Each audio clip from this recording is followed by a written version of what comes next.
It's the Worldwide Sports Radio Network.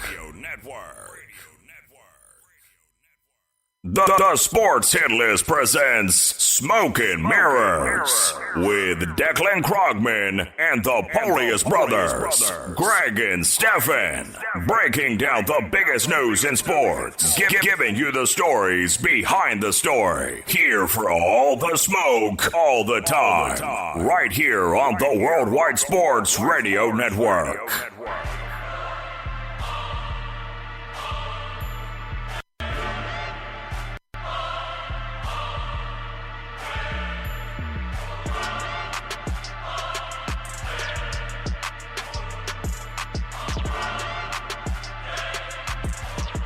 Welcome and good afternoon. We are now live. This is Smoke and Mirrors on the Worldwide Sports Radio Network, presented by the Sports Hit List. I'm your host, Stefan Polius, alongside my fellow hosts, Declan Krogman and Greg Polius. It's a beautiful Friday. It's been a great week in sports. How you guys doing? How you doing, Deck? Not too bad. It has been a great week in sports. We got a lot to cover today, from the whole Mets saga at Citi Field yesterday. The Jets trade, obviously one of the biggest players in baseball, Fernando Tatis's injury, and, Baylor winning the chip. What a week. A lot going on, for sure. Greg, what about you? How you doing? I'm all right. Just kind of getting by. Happy it's Friday. Yeah. I mean, tough week sometimes, too. So Friday's always a nice high energy. Marty's feeling good. I got the threads on today. So Gotta love Marty. Marty holds it down. Yeah, one thing, not sports related. First off, I like to say rest in peace to DMX. Just truly a legend. Only 50 years old, taken way too soon. One of the best to ever do it. But rest in peace to him. Thoughts and prayers out to his family, friends, and fans. It's unfortunate. Oh, definitely, it's untimely death, and as you said, rest in peace, rest in power, DMX. It's always sad news when you hear something like that of someone passing away so soon in their life. Yeah, but absolutely. Well, on that note, I think we should get to sports. Yeah, sure. moving into the sports now. So, like you mentioned at the top there, the Jets traded Sam Darnold after 3 seasons at MetLife Stadium. We no longer have the face of the franchise there. All right, so he got traded to Carolina, to the Panthers, for a package of a 6th-round pick in this 2021 draft that's coming up. And then you have in 2022 a 2nd-round pick and a 4th-round pick. Now, for those that love Darnold, hated Darnold, it's we weren't anticipating it. Everyone except for maybe Declan, who on Monday did predict the exact trade. I mean, I think it might have been 30 minutes, maybe an hour after you had said it, that it did come true. I guess it was a hot take. I hadn't heard too much about it from kind of anybody. But I just love that dynamic with that offense, that Matt Rule Baylor offense that's now translated to the NFL. We saw it get busy a little bit last year. They got some great receiver threats. Obviously, Darnold has a connection with Robbie Anderson. That didn't drive the trade itself, but it's still a connection there that, besides the fact that they got DJ Moore and they might go after Waddle in the draft, could be an exciting offense. Needless to say, they got Christian McCaffrey, one of the best backs in football. It's a trade that made sense. I thought it made sense. I thought maybe they would have waited more than 2 hours to do it, but it was pretty timely, and I'm glad it happened because free Sam Darnold. He's on a functional organization now. He's on a way better team. It's definitely better for Sam Darnold. I think it's a great scenario that he's going into now, by comparison to where he was. Greg, what about you? Yeah, I don't like the trade because I feel like we could have gotten more. I mean, the 6th-round pick. Does a 6th-round pick even make the roster this year? I mean, the Jets have a history of not drafting well. I mean, I know we have Joe Douglas at the helm now, but in the first 3 rounds we can miss. So it's hard to imagine 6th round being the hit. I thought they got more than they were ever going to get for him. The 2nd-round pick. Because they were never getting a 1st-rounder. I don't care about the 1st round, but you could have got a tangible NFL player in return. Who? Robbie Anderson. You're not getting Robbie Anderson for Sam Darnold in that deal. That would never happen. But what I'm saying is, you've given the Panthers their starting quarterback of the future for at least the next 2 years, right? and they didn't give up anything. To them, what they gave up is nothing. That a 6th-round pick this year means nothing. 2nd and 4th round, who knows where those picks fall next year? They didn't give up anything, so it was a no-brainer for Carolina to make. It benefited. Second-round pick means something, though. Not necessarily, because you don't know where it's going to fall. I mean, it's still a second-round pick. Yeah, it's still a second-round pick, though, and I mean that's still there's still value there typically. I agree with Greg though that I didn't love it. You know, I don't hate it necessarily because they got 3 draft picks back for him, but I do think that Sam Darnold's value could have gone up. You had to wait on it. They didn't want to wait. That was the issue, right? They wanted to get something for this draft, and they got something for next draft as well. I think if you waited and you let him play, you put some pieces around him, you do increase his value. They were never going to do that, though, because there was no scenario where they were going to let him play this year, because then you bring in Zach Wilson, and now you got a media firestorm. It's unprecedented, and we were never going to see it happen. It is precedented. I mean, it happens all the time. You mean like 25-year-old quarterback you drafted 3 years ago in the first round is going to be no. I'm talking about his age is appropriate, but I'm talking about having a quarterback that you think was going to be the guy, and then bringing in someone else that maybe sits behind him, and then you let it play out. I mean, yes, it could be a media firestorm. Jets aren't. It's not that they're not used to it, but what I'm saying is, media aside, because that can have an effect, but that isn't my driving force of why I make decisions, because the media is going to be in a hoopla. Yeah, it's but because you do that. Go ahead. What I'm saying is that the value for Sam Darnold could have gone up, and there was a good chance that it would have gone up if they had waited on it. Now, you saying that a second round pick is good, 6th round and 4th rounders, and they got what they wanted now, because that's what they wanted to do. They wanted to move him as soon as possible before this draft, and they did, and that's the best value they could have right now. But I do think that later on it could have been better value. See, I don't think with that roster his value would have gone up, and they never would have played him. Like you do that if you have a quarterback in your mid-30s, not a guy who's 20. What is he? He's 24, right? Is he even 24? He's 23 right now. Like that, let me see. I'm still also not sold on Zach Wilson being a savior of the Jets organization in the least bit. But as far as I am happy for Sam that he's in a better situation. Yes. Shout out to Deval in the comments. He said he didn't like it at first, but now the Jets have 22 picks in the next 2 drafts. Yeah, that's great, but only if the Jets hit on at least half of these picks. Because like Steph said, the Jets are notorious for not only drafting terribly, but not holding on to high draft picks. Yes, also the truth. And Deck, he's 23. He is 23. He's turning 24 in June. He'll be 24 before the preseason. Yeah. That's all that matters. But what I think was smart on the Jets is that they got the picks and they kind of put it so that they'll have Zach Wilson, and these will be picks that hopefully help him, or at least have an impact on his tenure with the Jets. And that is a 2nd-round pick that I'm looking at more so than anybody else. The 4th and the 6th is kind of just throw-ins to make sure. I mean, you got a 2nd-round pick for Sam Darnold. I don't think the talk was that you were getting a 1st-round pick. I didn't see that happening. That was, a couple months ago. It doesn't have to be a first, though. It could have been 2 seconds as well, right? I think that could have been also a higher value if you look at it that way. Like, if there's a way to mix and match it so that it doesn't have to be a 1st round, you could have 2 2nd-round picks, right? Like that. There's a way to mix and match. It doesn't have to necessarily be a 1st, but you can still get more value than what you currently had. So the 1st isn't the end-all be-all in my mind if you pair it well in the 2021 draft and 2022 draft. Yeah, but my thing is that there was no scenario where, first of all, like we got into a huge argument, all of us, on Monday, that I said there was no scenario that Darnold would play the year with the Jets.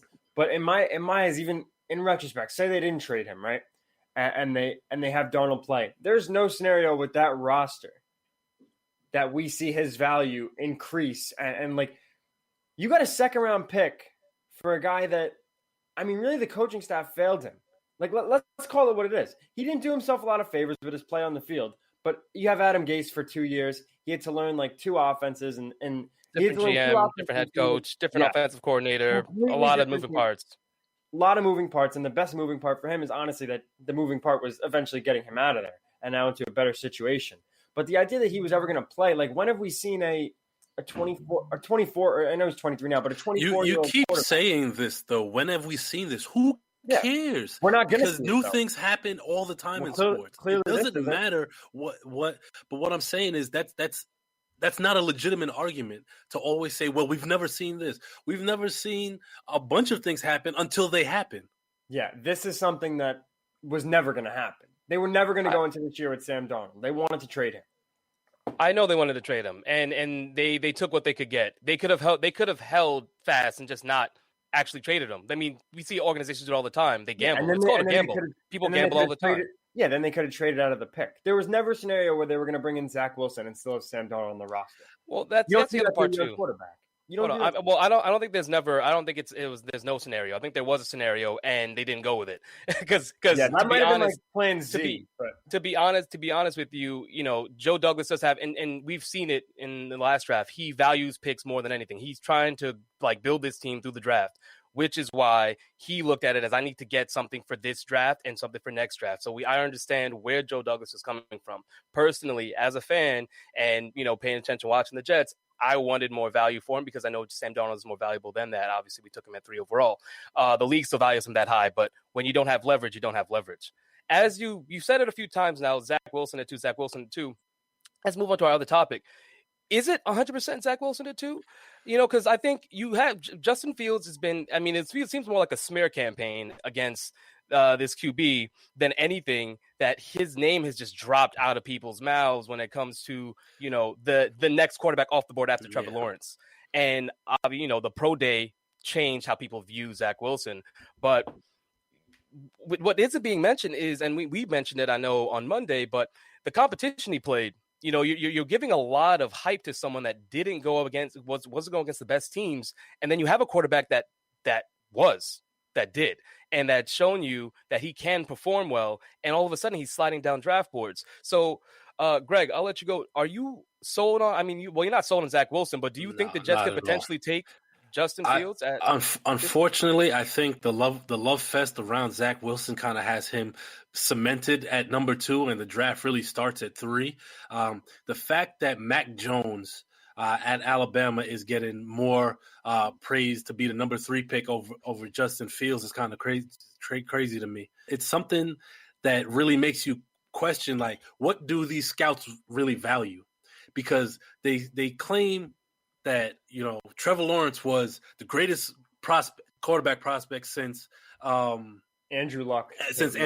Yeah. Right?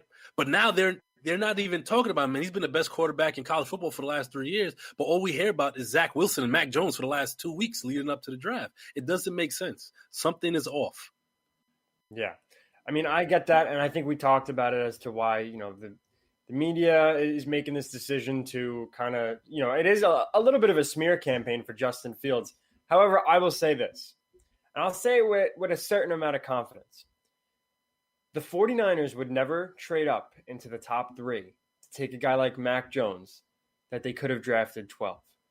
There would just be no reason for it. If they were ever going to do it to not take Justin Fields, the only name possible would be Trey Lance. But if we're talking pure logistics and pure football right now, the 49ers traded into the top 3 to take Justin Fields. I agree that the draft starts at 3, but I'm pretty confident that that's who they're going to go with. And he just fits in that system too.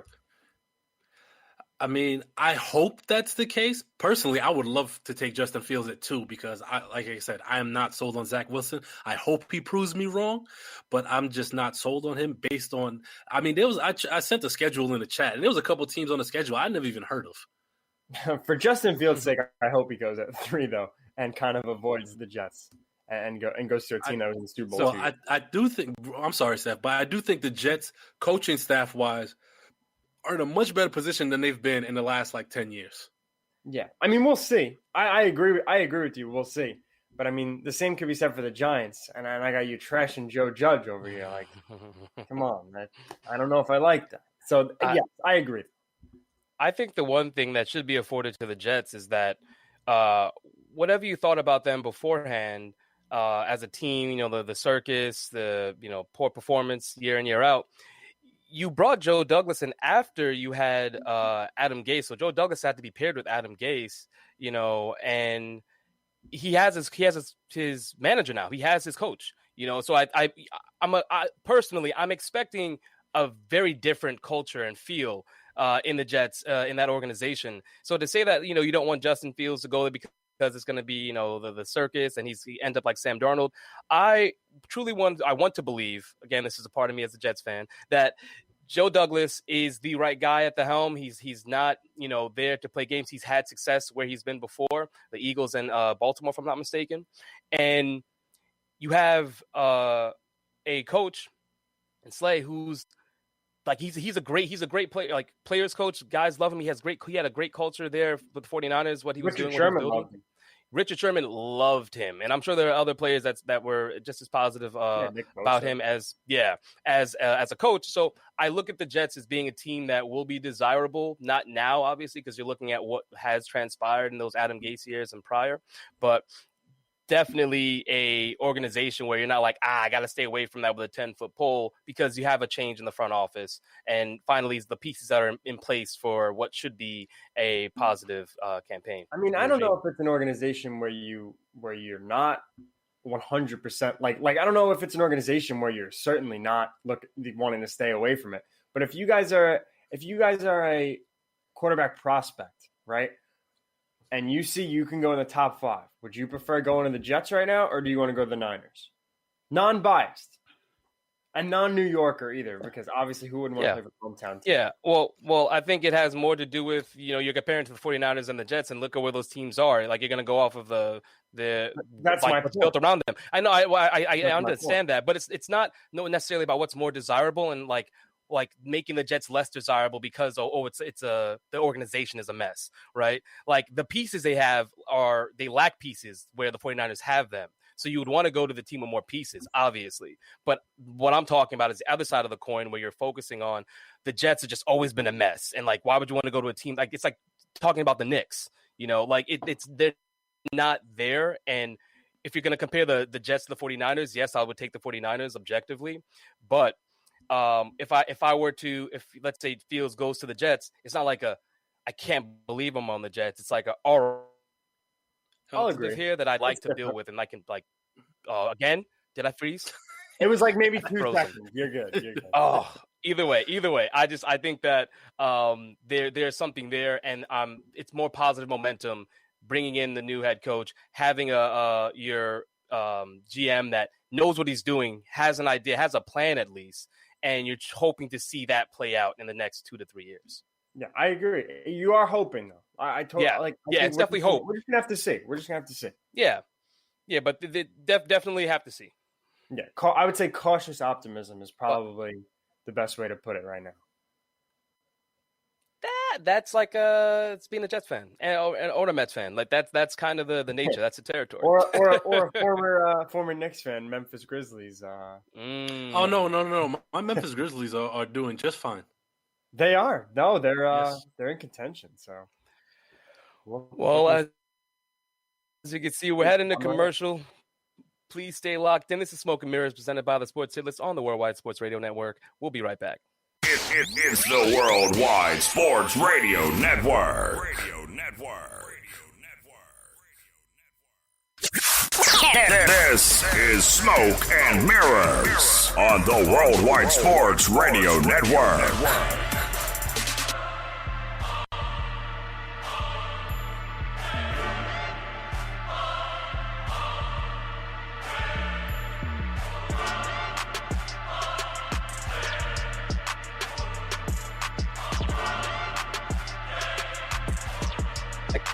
List on this Worldwide Sports Radio, now presented by the Sports Hit List. I'm your host, Stephen Polius, alongside my fellow hosts, Declan Krogman and Greg Polius. We were just talking a little football. We're going to briefly go into a little basketball, college hoops. As you know, on Monday, we had the big showdown between Baylor and Gonzaga, and everyone knows Baylor pulled through. I mean, at no point were what is it ever even a question? They never trailed in that game. Final score being 86-70. You had the expectation after the heroics of Jalen Suggs against UCLA that Gonzaga was going to take it. I mean, a lot of people had Gonzaga. But a lot of people in the streets for sure. Yeah, definitely. You know what I think it is? I think people wanted to see the undefeated season. I know I was one of them. I wanted to see the perfect season. But the truth of the matter is Baylor just had more athletes. That's what it came down to. And I don't think a lot of people, being the season Gonzaga had, I don't think people saw the score going the way it was. Like they saw a closer, a more contested game than how it finished. Yeah, that's accurate. We saw saw a lot of predictions. I think you mentioned a few from the hit list. I think Ray Jarvis was, shout out to Ray Jarvis, the Gray Area pod. You can check it out on Apple Podcasts. But I think I know you did an episode with him recently, but I think he had Gonzaga going. I know I had Gonzaga. I'm surprised Manny isn't in the comments. He must be working hard today. But he picked Baylor in the comments. I'm going to have to send out an Amber Alert. I'm a little worried. Steph, can you hear us? Yeah, that was awkward silence based on the little Wi-Fi. I thought he froze again. Yeah, I'm sorry. You said my name. I think I did freeze because I didn't hear anything. Yeah, he did. I was like, wow. This is the most it's ever happened. I'm sorry. Yeah, you gotta reach out to Files. You and Marty got to. Yeah, I was waiting for Marty to say something. Honestly, representative. Representative. I'm sorry. What'd you say? I didn't hear you. Oh no, we were just saying that Baylor kind of just thwarted them, and no one expected it to happen the way it did. Yeah, I mean, I agree with that. I did not make a bracket, but I was following along with everyone else's bracket, especially Declan. Declan's bracket was very exciting. Down to the end. But I agree with you. Baylor had the better athletes, or more athletes, rather. And you saw that from, tip-off to the end of that game. And, for those shout-outs to those that, came through in their brackets, they won. Congratulations, you mastered March Madness. But moving on your resume. Yeah, some people can. But moving on into baseball. All right, we had a lot of baseball. Thank God. Let's go. Oh yeah, all excited. I know you listeners, viewers, you're excited as well. More baseball to talk about, obviously. So we have more games under our belt. I actually found this really interesting. I watched the first or portions of the first 7-inning doubleheader with the Nats and the Braves, and loved it. It was so exciting, so fun. Like, it went by so quick. I'm like, well, game's over, like 7 innings, and right back at it again. Not the day-night doubleheader that you're used to. You're getting like all that baseball fit in. I mean, the players seem fresh. It didn't seem like to be an issue as far as fatigue goes. We're not in the dog days of summer, so that's another argument there. But loved that. Also was a real big fan of watching a lot of these extra inning games and seeing runners starting on second base. Yankee fans probably not as much, seeing how that did. Eddie. I'm not. I didn't. Declan, I didn't say you. Shout outs to Eddie. That game where, as a home team, to me, with that extra innings rule, you're favored. You have that chance. You once you stop them top of the inning, boom, we can put up our runs. We're gonna have a guy on second base as well. Thrilling, very exciting. It gives you that playoff atmosphere. Exactly, playoff atmosphere. So good. What do you guys think of that, and just the new rules kind of playing out early in the season? I loved it. I told you in the beginning of the season, I'm a big proponent of it because it brings excitement to the game that may be lacking for the casual fan.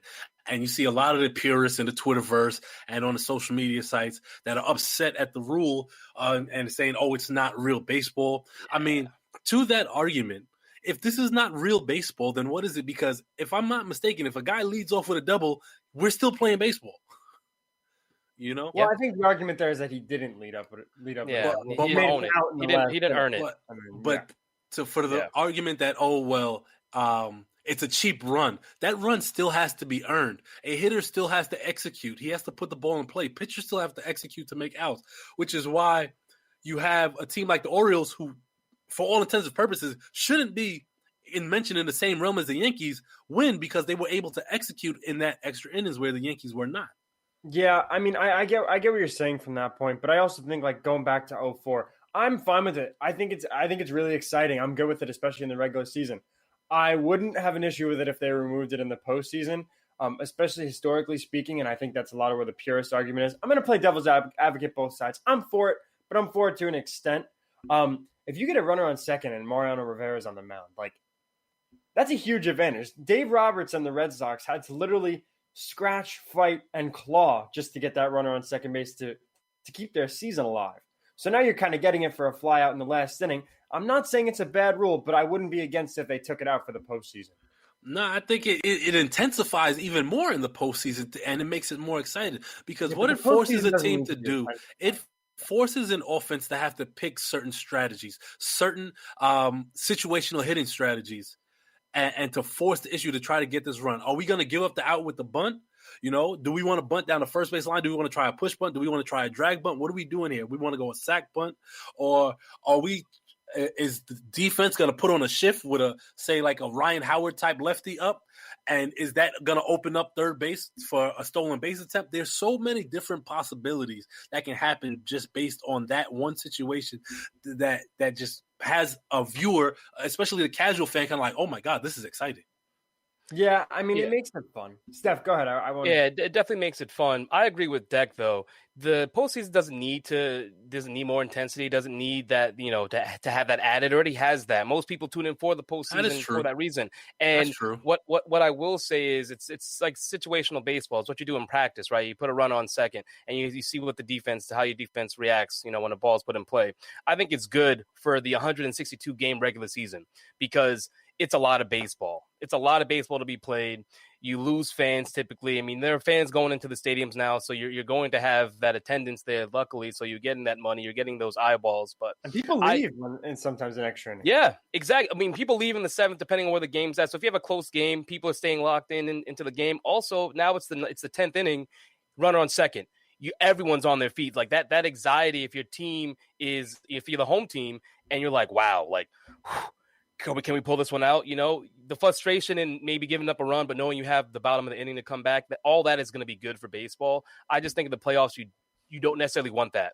There's fair. That already exists in the playoffs because guarantee you more often than not in a close game, top of the ninth, more often than not, the ball's being hit. It's being put in play. Guys are getting on, whether it's a walk, a leadoff walk, pinch runner comes in, steals second. Like all of that small ball and the things that the traditionalists love about baseball, that comes into play typically in the playoffs in the ninth inning on a close game.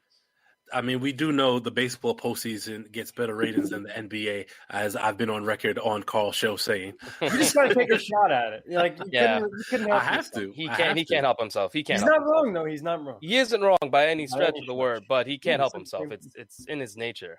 I've known him my whole life. But can I make one small point quickly? Sure. How terrible would it be if you're in the postseason and I'm going to use an example because it's the first extra inning game I could think of. It's Game 5 at Citi Field. When Lucas Duda makes that throw almost into the first row, he probably could have taken out Jerry Seinfeld or whoever sits there. And the Royals win the World Series. How terrible would it have been if it goes into extra innings and the Royals win with a runner on second base in the 11th inning? I mean, who was the home team? I can't remember. Was it the Mets? It was the Mets, yes. So then they have a chance to come back. It's just so different, though. Well, the home I would be. Let's be honest. I would be upset. I would be so upset. I would be incredibly upset. No, like as I watched that series, like thinking about that, and then if it started with a runner on second, and a little bloop single or something scored them because they just moved on the base pads. No. Nah, you're right. And here's where because if we have the same opportunity, I'm not going to be as upset. True, but I mean, I guess where I come from when I'm thinking about specifically that series, the Mets weren't that type of team, right? It was a big hit or nothing. That's true. And to think that the Royals have the potential, not potential, they would start with a runner on second, that guy's scoring easy. Especially if it's like Escobar or whoever was. We'd have to hope that they only scored one run. That is the best outcome in that scenario. So I'm not as big a fan in the postseason. I'm sure we'll have people saying that they probably love it. Few. One thing I did want to add, which I thought was amazing. So Cincinnati Reds, which we all kind of understand as being like a bad team. They think they're the badasses of the MLB. They are. No, they not. They think they are. Let's relax. It happened again. They have a couple 250 hitters. Let's calm down. No. When I say badasses, I'm talking about they don't care what the baseball world thinks of them, and they're going to play the game how they want to play it, and I love that. Yeah, it's good for baseball. I keep missing conversations because of this internet. I might as well have my mic on mute. Like, what I was going to say is, no, I don't know if you heard what Dex said. No. Oh, you froze again. Jesus. He said that the Cincinnati Reds think they're the badasses of baseball, and I said they are. It's one of them days, they'll be badass when they win 90 games. Is that fair?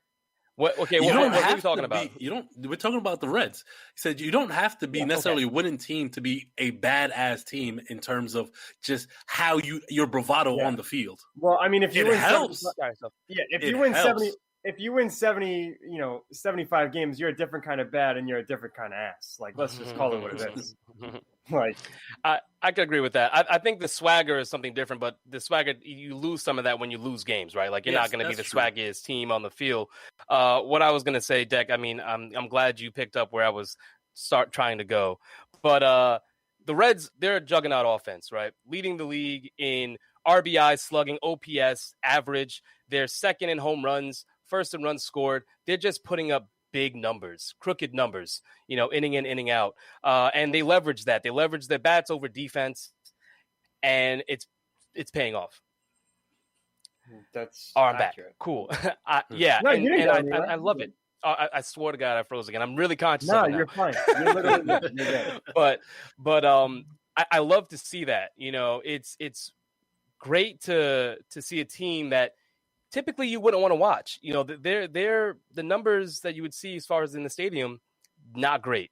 And with this kind of prolific offense, looking at guys like Jonathan India, who came up from the farm this year and is huge contributor, Castellanos, who, Nicky Castle, love him. Yeah.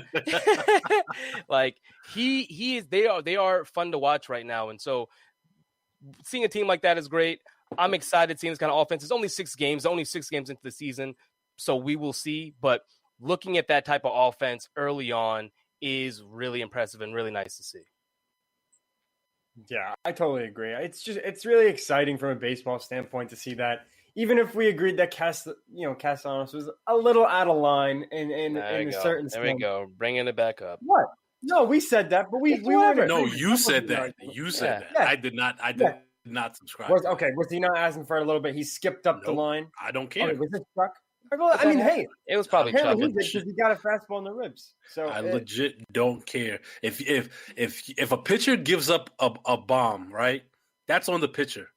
If a hitter wants to celebrate, that's his business. And I agree. Hitting a home run is one of the hardest things to do in sports. And if a pitcher cannot accept the fact that he gave up a bomb to this guy, then he needs to get over it. Because we don't say anything when pitchers, pump their fists and have these celebrations when they get strikeouts in big moments. That's not frowned upon. People say that. Not enough. People say that. But I also agree that if a hitter is allowed to bat flip and skip down the first baseline, then a pitcher is allowed to, if he wants to. No. Why? Now, I would just say that to before we hit the commercial, whoever wins, right? They're the ones that have the last laugh. And the Reds went on, to put up huge numbers the next game. You could hit the guy as many times as you want. If you lose the game, you're the loser, and you hit him for what?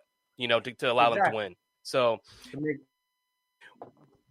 Don't go anywhere. Stay locked in. We're going to be talking more baseball when we come back. This is Smoke and Mirrors. It's the Worldwide Sports Radio Network.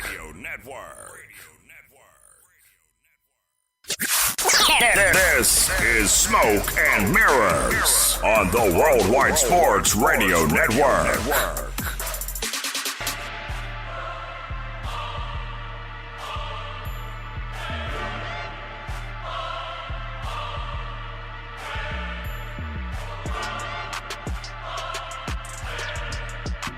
I'm good. Y'all hear me? Yeah, you're good now. All right. Kept singing. I'm not cute when my face freezes. I know that. Welcome back. This is Smoke and Mirrors, presented by the Sports Idiots on the Worldwide Sports Radio Network. I'm your host, Stephen Polius, alongside my fellow hosts, Declan Krogman and Greg Polius. We were talking baseball, and really, if I need to give him another shout out here because Declan had another take. I want to say it was on Monday. He's talking about Fernando Tatis and the left arm injury, shoulder injury he had during the spring training games. He was out for a game or two. And as we all know, he's gone down with what they're calling a slight labrum tear. He's been placed on the 10-day IL. From what the Padres are saying, he should be good to come off. Like months after the 10 days, he should be good to play. The injury looked much worse than that. There are some people saying his season might be over. There are a lot of medical professionals are out there, surgeons are saying that it might actually require surgery. The Padres are saying it does not. I'm going to go off of what the Padres are saying and just see what happens. But scary injury. It seems like the prognosis is positive, though, and Fernando Tatis will be back on the field sooner than later. But Declan, I'll let you celebrate in being correct about another take of yours. You'll get no celebration over another man's injury. That's good. That's not good. how we roll. Not how we roll. Unfortunate. Hopefully, he avoids surgery. I think that's the big thing. That's the aim of resting him and putting him on a 10-day IL. Yeah. For the time being, I do think it'll be more than 10 days. I think I wouldn't honestly be surprised if he missed a month. I agree. Right now, like I said, it's unfortunate. Hopefully he doesn't miss the whole year. That's like the main thing. As long as he gets back on the field, hopefully sometime soon. But yeah, I mean, I predicted the injury was baked into my projections for his slight regression there. And like I said, hopefully he gets back. We'll see how the left arm, his left shoulder plays. He wasn't swinging too well before. He did have the home run before that point, but I think he was hitting like 188 maybe. Yeah, 160, 170. 3 games into the year. Yeah, nothing to worry about with a player like that can get hot, in a moment's notice. But depending on how naggy that injury is moving forward, I mean, definitely something to worry about now. But yeah. It's his back. Steph, didn't you have a similar injury? And can you speak to how you came back from that as a hitter? Yeah. So, I mean, what I should say is that my finish is not as wide as Tatis is. So when you say finish, because not everybody may understand what you mean. Backswing, yeah. So on Tatis's swing, if you see he lets go of the bat, he's one-handed on his backswing, and you see like similar to if you watch Justin Turner before, big backswings, which puts a lot of that strain and stress on the shoulder and the elbow. I would say. Yeah, I mean, well, it's full extension. He's full extension when he finishes. And with mine, it was relocation of my my right shoulder actually, and it was a lot of pain initially, severe pain. For the next few days, I didn't really have that full feel, and I couldn't go through my throwing motion without pain. Coming back from it, rehabbing, I didn't need the surgery, but with the rehab, doing band work, it was a lot easier for me to come back into it and throw again and not feel that discomfort that I had, initially. So, I mean, I don't believe I had a tear. I didn't go to get a diagnosis, so I don't know for sure if I had a tear. I can't say it's to the same extent that Tatis's injury is. Mm-hmm. However, that discomfort, when I saw him go down, I definitely felt that because I've been in that scenario, like popping out and coming back in, and apparently he didn't pop it back in until he went into the dugout. So sometimes you have a dislocation and relocation all in the same motion, which is most ideal because the discomfort of just having it sit outside there until someone knocks it back in is just so painful. So, and you want to get it popped in as soon as possible. Yes, you do. So that's what I'm saying. The dislocation, relocation in the same motion is the best case scenario. But even then, you're talking about just that same kind of rest, rehabbing to again strengthen those muscles around your shoulder around your shoulder, and put yourself in the best position to play again. And what I worry about is if he rests, the 10 days. I'm thinking it's going to be more like you said, Deck. How comfortable he feels with his same mechanics afterwards, right? Because we talked about how long the backswing is, how full extension of it. That is going to be in the back of his mind. And he's a professional. He's going to take his cuts. He's going to be in the cage. He's going to be working to see how he feels. But I feel like something like that lingers, and you might have a different approach in how his mechanics, at least his finish, potentially, just to compensate for that pain. Yeah, and it totally lingers. And I think that was what I had said a while ago. Before this even, I would say the injury times 10 is kind of what I would say, because the original injury happened in spring training, and it was something I was worried about looking at him, and especially his swing. Even still, with the way he was playing, he is a guy who plays super hard, and it's a great play style. Granted, it is tough to maintain that over the course of a full season. And that's where I was coming from in that regard. I disagree with that. Who do we see play that hard that really doesn't flirt with injury stints? What Hunter Pence used to? But see, Hunter Pence was never as fast or as athletic. You're saying playing hard. You're not talking about athletic. Yeah, you're not talking about athletic. You're talking about playing the game hard nosed. That you can't Edmund played the game hard, and he wasn't as athletic. Yeah, you know what I'm saying. You can play different from theirs. But what I'm saying is hard. That's you said so. play What hard, are you saying? though. You said play hard. He's playing hard. What are you really trying to say here? He's playing hard. He's playing fast. Like there's a difference between a guy like Hunter Pence who has like a 35 speed in MLB The Show versus Tatis who's a blazer. But you're not. You're talking about two different things here. Two very different things. It's in the same. It's not. It's not because playing hard. You could be the slowest person in MLB and still play hard. Prince Fielder played hard. Playing hard and playing risky. I don't want to say risky, but that's the way to put it. It's a risky play style. It's hard to keep up. We see guys like, all right, a guy that comes to mind, like we see Jacoby Ellsbury on the DL, or the IL, excuse me. That's because he was on roids. Hold on. When was he ever proved on roids? What do you mean? Was it?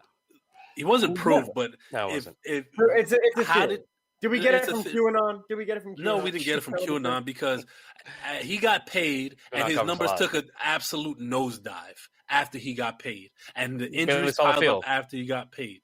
All right, let's not act like we don't know what happened there. We can put things together. He was injured. He was injured before he was injured on Boston all the time. This guy was sliding 100 miles per hour. It's excessive, but he's sliding full blown into second base and tearing his collarbone. Runs into Adrian Beltre in left field. Like that's not roids. The guy plays. He plays. I think we can agree that after he got paid, though, like when he came to the Yankees, he saw less field time than he did with Boston. Just period. Yeah. He was barely on the field, and I think that's what Greg's speaking to, and I understand that. Like the injury-prone nature increased severely. It wasn't just because he was playing hard; he could run up the line and pull a hammy. It wasn't contact, hard contact. It was like non-contact. Yeah, It was ridiculous, 100%. But I understand where Greg's coming from. It's an assumption. It hasn't been proven that he was on steroids, but based on what we know about steroids and how the body breaks down, you could assume that Jacoby Ellsbury got his contract using roids and then body breakdown when he got to the Yankees and did not perform. Yeah, but how, in this day and age, how do you cheat those tests? Like that's just what I like. This is a great segue about cheating in baseball. There's always a way. Yeah, there's always a way. I saw Zane was very upset. Loyal listener for sure. He's an Astros fan, so the emotions run high with him when it comes to this. I think he said I was misinformed about the cheating scandal. That's a fun hill to die on. As I take a condescending sip. Are we transitioning into the cheating aspect? Oh, you want to transition? Before we do that, and stuff. Yeah, before we do that, I just wanted to say Speedy did give us his little factoid. He was saying Hunter Pence was faster than what you gave him credit for. He was a center fielder for the Astros and for the Phillies, so he wasn't center field. He wasn't some slowpoke that you made him out to be. He was a right fielder who became a slowpoke when he hit. Well, that's going to happen to George Springer, but it happens over time. Yeah, not everybody keeps up over their whole career playing center field because they get slower. Like they don't have the same athleticism and speed as they did when they were younger. Yes, he really did put his hand up. It's 100% fact. But what I will say is the hard play style and speed are not the same. You're conflating the two, and it isn't. You can play super hard and not be a fast player, and you can still be injury prone. That's the guy that dives on everything. Head first dive at home plate. If you're an outfielder, running into walls. If you're a third baseman, even a first baseman, and you're running for a play that's foul territory, and you go into the stands, like those guys play hard. Derek Jeter played hard. Derek Jeter's not fast, he played hard though, and so I don't think that the playing hard and speed have anything to do with each other necessarily. But would you admit that it's hard to keep up for 1160 games? That play style of consistently running into that's not hard. To keep I don't think Tatis runs into walls though. I mean, Tatis is hurt. I mean, he's hurt. Actually, if we saw in was it the second or third game of the year, he was running into shallow left field and collided with Jorge Mateo. I mean, that's a communication thing. That's communication thing. That can happen anytime. That can happen anytime. I wouldn't say that's play. He's trying to make a play. You're making a play though. Speedy is on point today. When is he not on point? Come on. Carlos Gomez didn't play hard and had great raw speed, 100%. Carlos Gomez was supposed to be a 5-tool prospect, and he was just cheap. Shout out to Baldy. Just commented, I would be shocked if Els was on roids. He was injury prone with Boston too. That is 100% accurate. He was always injury prone. This was like injured players don't get healthy. And he never got healthy. So my point to that is the jump in numbers, right? Mm-hmm. The same way we saw Brady Anderson. I think 2011 it was Brady Anderson was like 12, 14, 18, 50. We saw a jump like that with Ellsbury, and then he stole the Yankees' money, and he was never the same player. As a player who's played with guys who have taken roids, who have just to get a starting spot, right?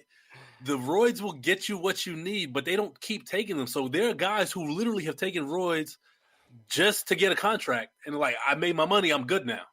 It doesn't matter what happens after. Yeah, no, guys do that, and that's the point of it. And not to defend it, but I get the sentiment behind it is because you're trying to get paid, and you get that one contract, and you're set. Mm-hmm. And that's why guys view that as a risk. I'll take it's a 1 year risk, and I can get paid. I get the money I deserve for my family, for myself, and I'm out after that. So I agree with that. But as we're speaking about cheating, Greg, I know you wanted to get onto this topic. Is cheating ubiquitous in baseball? Right. And we got to break out our dictionaries. Ubiquitous. I like that. I mean, it's something that's omnipresent, completely present in baseball. And, this is something that he brought up in one of our group chats, speaking to a story that broke from Ken Rosenthal. The balls that Trevor Bauer used, they had visible markings and were sticky. The MLB is investigating it now and looking into if there was some foreign substance used on those baseballs by Trevor Bauer. And Greg, you brought that up as, your way of transitioning into your point, which I'll allow you to make. So where do you sit on this cheating being ubiquitous in baseball, and what is what's your take exactly? My take is Major League Baseball has to stop pretending like they don't know what's going on. Every team does it. Every team cheats. In some way, shape, or form, a baseball team is cheating at some point during the game. And they have to stop acting holier than thou. In college, right? If I was going to pitch another game, my job was to sit next to another pitcher. And we had one guy watching the third base coach sign and the other guy watching the pitching coach on the bench and picking up signs. That's a form of cheating. That is cheating. This guy's going to get a knock on his door later. Exposing himself. And in Major League Baseball, it is not out to casual fans, but it's a well-known practice for clubhouse attendants or even organizations to have a pine tar mix with whether it be rosin or suntan lotion and mix that up for pitchers to have a sticky grip. And Vaseline also. Yeah, like you'll see some guys have it on their jerseys, a little glisten on their jerseys. Michael Pineda did it. He was way too obvious with it. He had it on his neck. But my point is it's rampant, and Major League Baseball should come up with a substance that is, widely accepted and sanctioned by Major League Baseball, so we don't always have these quote unquote scandals. Yeah, I mean the pitching thing's a little bit far-fetched to me. Like if a guy has Vaseline on the inside of his jersey and he's trying to cut the ball a little bit, it's such an advantage hitter league at this point. So I feel like maybe that's why the MLB has turned their back on stuff. Obviously, we've seen more, extreme cheating scenarios using electronic stuff, whether that be Boston or Houston. But yeah, that is kind of where I'm at with that. Yeah, I can hear that. I don't necessarily think it's an extreme hitter friendly, like it tilting towards the hitters. I know that they have a lot of tools that they can use in order to balance the scales a little bit. But I think ultimately it still comes down to the pitcher dictates what pitches are he's going to throw, and the hitter not knowing whether you try to guess or not.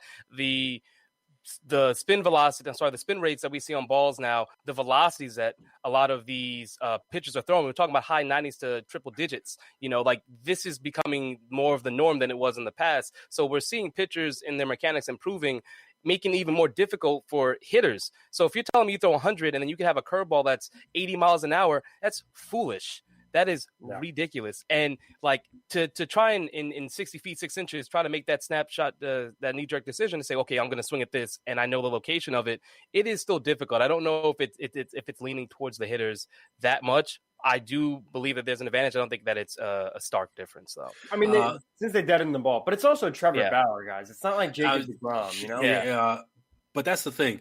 Chuck just said in the comments they went after Trevor Bauer because he's outspoken on Twitter, which I do think plays a role in it because he's very outspoken against MLB. Yes. And if it was a Jacob deGrom, it wouldn't be as big of a story as a Trevor under Bauer. The rug. I mean, we saw the Garrett Cole, whatever the Garrett Cole thing in the offseason got literally no steam.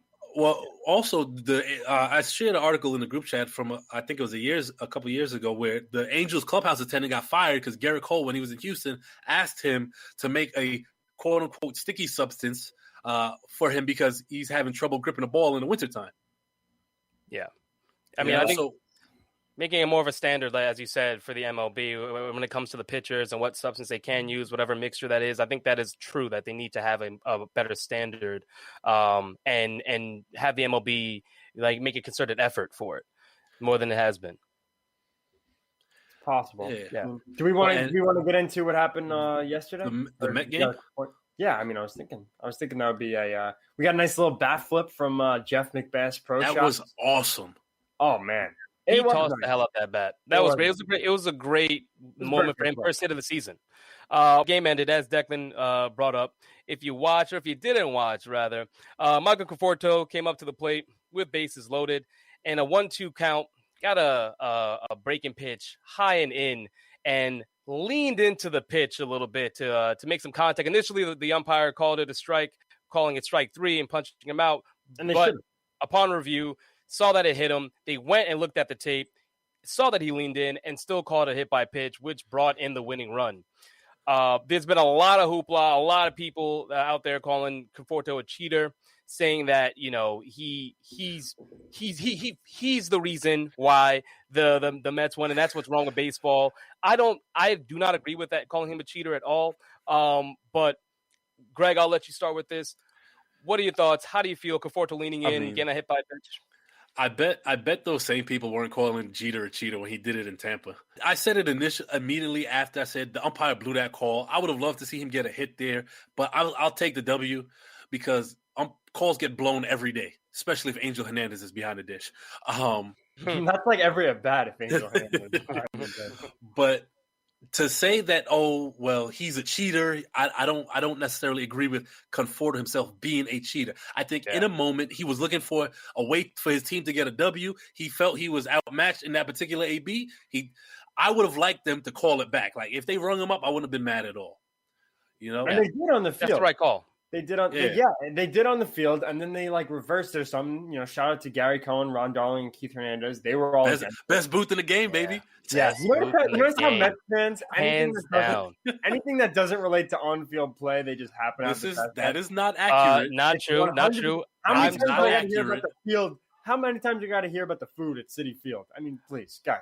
You're gonna hear about Francisco Lindor for the next 11 years. Yeah, so there's going to be on-field accomplishments and things to be proud of.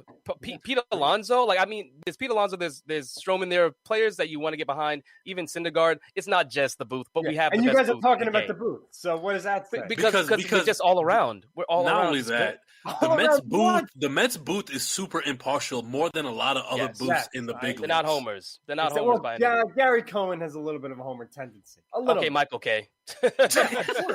Dude, Michael K. the other night, Kyle Higashioka, there's a runner on second with the rule, and he hits a nice shot to right field. The Yankees tie the game, is what he said. And then he's like, wait, let's see. He got so ahead of himself as a fan. Tyler Wade was almost tagged out at the plate. Great base running by the Yankees. But let's get back to the Mets. Listen, anyone who's calling Conforto a cheater, will you stop it? You stand in against a 93-mile-an-hour slider coming in and tell me, how many times have you been in Little League or in high school or however competitive you played baseball? How many times have you not looked at your teammate on an inside pitch and said, take one for the team? Stop it. It happens all the time.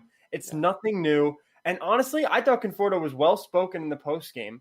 He goes over, he says, listen, I would love to use the bat Did I potentially lean in? It was a reaction. It's reactionary. Exactly. Dude, it happens all the time. Lean into the strike zone, the middle of the strike zone, like, hit me. It was so also he didn't walk in like with his elbow up, like he the COVID. Let me just throw some mechanics in there for those of you that aren't really aware. A lot of major league hitters are front side hitters. So what it means is on the pitch as it's coming in, they'll put their weight on their front side and lean in to see where the pitch is before they determine if they're going to swing.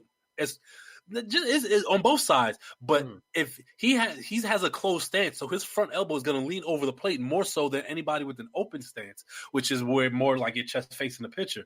So stride, his initial reaction is to lean in. Now, could he have made a move to get out of the way? Sure, but like you said, Declan, it's all reaction, and you don't have that much time to get out of the way of a pitch going 93 miles an hour with movement.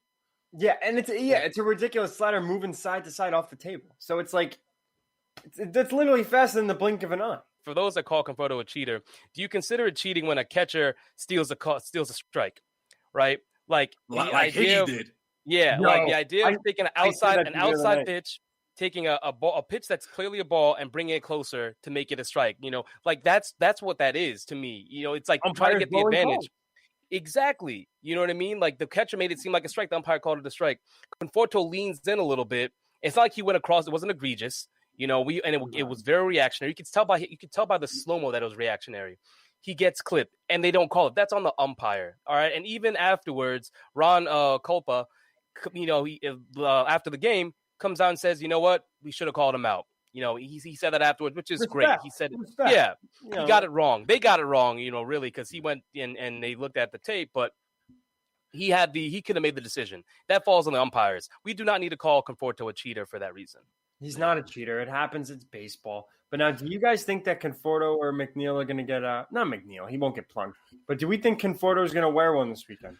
If he does, Aguilar should also wear one for stealing of the scouting report out of Dom Smith's first pocket at first base. That was I thought that was a joke. Like he actually didn't give that back to him. It didn't show it in the clip, so I'm taking it for what I saw. He could have. I mean, we only saw part of it, so we can't expect. Like you got to get those zipper pockets, Dom. So with that, we're gonna wrap it up. Can I just give one quick little thing? I see Zane saying it happens. It's baseball. It's a different tune than last night. We got into a debate about the Astros. Accidentally leaning in with your elbow guard to a 92-mile-an-hour slider is a little bit different than organizing an entire Bernie Madoff like Ponzi cheating scheme across the entire organization. Zane wasn't wrong that the Yankees and the Red Sox, as well as other organizations, partook in similar type cheating scandals. There is levels. There is levels. Cheating is cheating. Agreed. Cheating is cheating, and shows need to end, which we are going to do now. So, Speedy, thank you so much for giving us a cue. Everyone, thank you for tuning in on the Friday edition of Smoke and Mirrors, presented by the Sports Hit List on the Worldwide Sports Radio Network. We'll be back on Monday from 1 to 2. See you then. Have a great weekend. It's the Worldwide Sports Radio Network.